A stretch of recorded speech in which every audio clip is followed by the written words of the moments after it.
So Backpack Love actually kind of started outside of our ministry, and we didn't really have a direction for the ministry. We knew that we were called to love people, and at the same time, a small group in a church that one of our board members was going to at the time, a small group in that church had counselors in it, and those counselors were seeing kids on Fridays. They were going back to the lunch line and they were taking the soda crackers and they were stuffing their pockets full.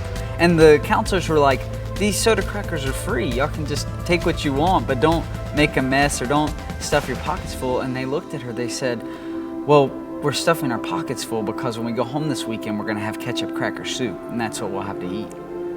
And that just, immediately those counselors knew that they had to go back to their group and they had to do something about this. So they got their group, started packing out 8 bags for that school.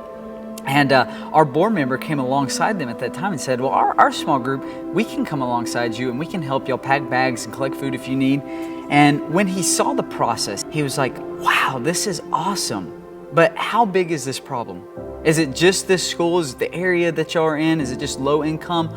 Or is this bigger? So right now, according to Feeding America in Hall County, 1 in 5 kids are food insecure, meaning 20% of our students in our schools are going home every weekend and they don't know if they're gonna have a meal, and if they do have a meal, they don't know where it's gonna come from. So with the Backpack Love program, we're able to take away a lot of stress and anxiety even that reaches far beyond just the hunger that we're able to solve, but we're even taking away some relief of the uncertainty of the upcoming weekend.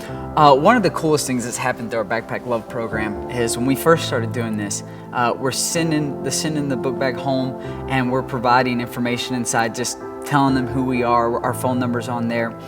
And we had a lady call us back, and this lady calls us and says, I had given up hope that God existed because I had prayed to Him for months to help me feed my family, nothing was happening. And then my little kindergartner walked home with a backpack full of food, and I knew God was real.